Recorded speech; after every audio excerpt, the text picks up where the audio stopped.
Hello everyone, welcome to the second Fusion 360 tutorial. I assume at this point that you've spent some time playing around with sketches and extruding. If you haven't yet, I highly recommend that you go back and do so. Because for this video and the following video, I'll be spending less and less time discussing sketches and how to extrude, but rather focusing on what the focus of the video is. You should be very comfortable at using the nav ball at this point and have a basic idea of using sketches and extruding. I'm not expecting you to be able to use the modifying tools in sketches, but you should comfortably be able to go and access making a circle and a rectangle and moving it around your page. Alright, assuming that you're done with that, we're going to move on to this video. Here we're going to have our old 3D model that we made. This is no longer necessary, so we can simply go File, New Design. It'll open up a new tab as you can see right here. And we're going to make a brand new design. In the last video, I discussed how at the beginning we had a circle that was defined by its center being the origin, so you couldn't move it around in the X and Y direction. However, you can move it around and change its diameter as you please. In this video, we're going to discuss the idea of how can we define the shape of that diameter so that we can't move it around.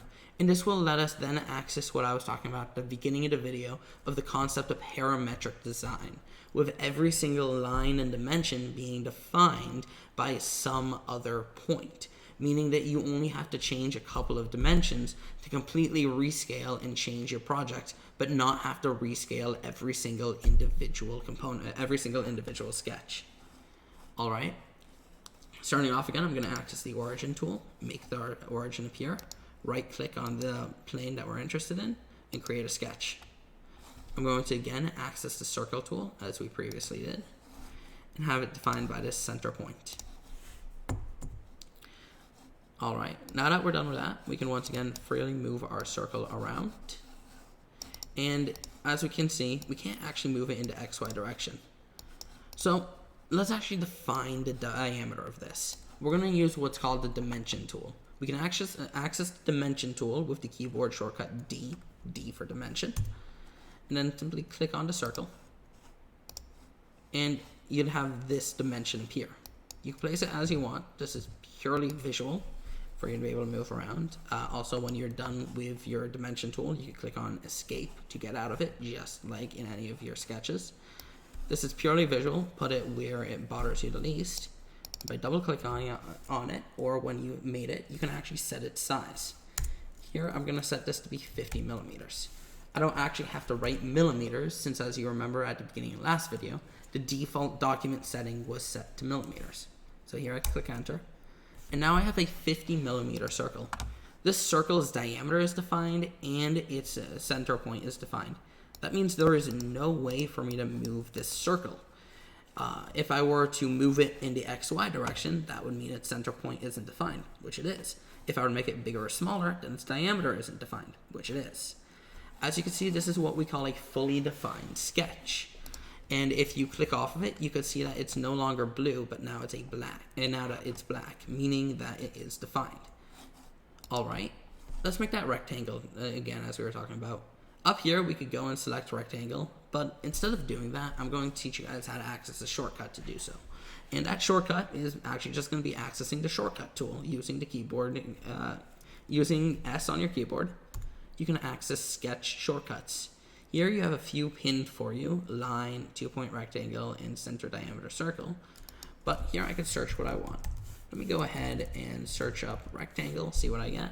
Let's make ourselves a center point rectangle.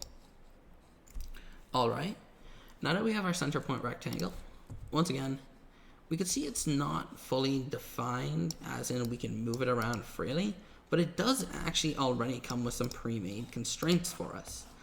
The first one that we can see here is, for those of you taking geometry in the past, we have the parallel line constraint on both of these, showing that these two lines must be parallel to one another. In addition to that, there's the parallel line constraint on this one and this one.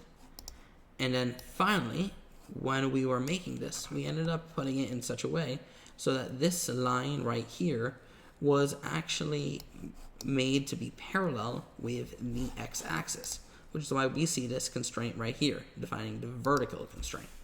if I delete that vertical constraint by clicking on it and then clicking on delete, I can actually move my rectangle in new weird shapes. But that's actually not what we want to do. We want to do the opposite. We want to fully define this rectangle just as our circle was. So the first thing I'm going to do is once again access up here in the constraint tools. And I'm going to click on the horizontal/vertical constraints. I'm going to click on this line. And now this line once again is parallel to the x-axis, or it is horizontal. Since this line is parallel to this line and this line is parallel to the x-axis, that means this line must also be parallel to the x-axis. Then, as we can see from this symbol right here, this line is perpendicular to that line, and because everything is also parallel, that means all of these are also perpendicular to one another, and we have 4 right angles. Due to them all being perpendicular, that means that since this line is parallel to the x-axis, this line is perpendicular, so this line must be parallel to the y-axis, and this line must also be parallel to the y-axis. If you're not familiar, it'll come naturally to you. For those who have taken geometry in the past, this should already be reflexive. Alright, so now we could still move our rectangle around freely. Let's try to define it a bit more. I want this rectangle to be tangential to this circle. More specifically, I want this line of this rectangle to be tangential. Well, going to our constraint tools once again, we can see that there's a tool called tangent. So I'm going to click on the circle, and I'm going to click on the line. Now these two are tangential to one another. I can move it how I please, but I'm now further defined. I can't move this line closer or away to the x-axis. However, this line over here, I'm going to quickly pan over to, is still free for me to move. And I could also change the height of my rectangle. Alright, let's get on to further defining this rectangle. Let me go again, once again to the tangent tool. Let me click on this line. Let me click on the circle. Doesn't work, let me go like that. It didn't realize how far away it was. Tangent, click on the line. Like that. And there we go. Now both these lines are tangential to the circle. I can't, even though they're tangential, I can't rotate them because they are still considered to be parallel to the y-axis due to this horizontal constraint in place. Meaning now the only way I can move my rectangle is by changing its height. Alright. Now here we could easily just make these two tangential to the circle once again, but that's not as interesting. Let's be a bit more creative and let's make a line. Here we could go to create line. We could also click on S to go to line. We could type line, but because line is used so much when you hover it over it, you can see that there's actually a keyboard shortcut with the character L.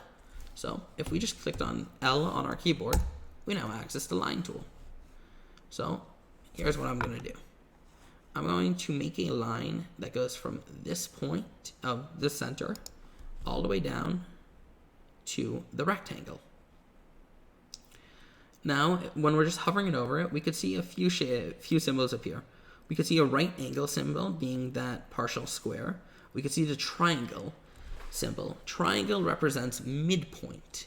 And you can actually see that if you hover up here, there's the midpoint symbol. That means it's going through the midpoint of this line. Then, finally, we can see the X symbol. The X symbol means that it's intersecting with this line. By me simply clicking, I can make that line. I click Escape to exit the line tool. And now we can see this line will move, but it will still stay defined by those shapes. Alright. Next up, I'm going to want actually now the center of this rectangle to be locked to the origin, just like our circle center is the origin. In other words, I want them to be coincident. So, I'm going to click on this point here. I'm going to click on the center. And now they are coincident, or in other words, the same point. Now we're talking. So, now we're much more defined. I can't move this anymore in the XY direction. I could just change its height. Well, conveniently for us, we actually have this line made, And then we could choose how we want to further define this line. The most obvious way right now for us to define our height is simply going to be use the dimension tool as we did previously. Click on the keyboard shortcut D, click on this line, and we could set this to an arbitrary height. Let's set 30 millimeters. All right. Now, as you can see, every single point, now you can see our circle and rectangle are fully black, meaning that this thing is fully defined. There's no way for me to move it. By me moving it in any way would defy one of the constraints that we established. We can now treat the sketch just like as we did previously, using the extruding it using keyboard shortcut E, selecting it. We can raise it up by a certain amount, let's say 20 millimeters. Well, that didn't do much because it's a square, but we can actually be a bit more creative. We can right click down here, as you can see. I'll do that again slowly. Right click down here on this extrude step, and we're going to click on edit feature. And we can actually reselect what we want. So let me actually click right there, the X button, to unselect everything, change up my view, and let me just reselect. Let's go with that circle and right here. Click on OK. Now we got a bit more interesting of a shape. Anyways, that'll be all for this tutorial. I highly recommend that you guys go back, play around with the rest of the constraint tools, just try to toy around with them a bit. It's not intuitive at first how to use them, but once you start getting some practice on, it'll be very useful. In the next video, we're actually going to be going through step by step on how to design a 3D shape. I'll be guiding you guys through. We're going to be making the radioactive symbol, and we're going to be actively making multiple sketches using constraints and using multiple sketch tools. So if you have, especially if you haven't done it before, now is really the time. And even if you have done it before, please spend some time now practicing constraints, sketches, and extrusion. If you do not, the following video will be extremely complex and difficult for you to follow along with.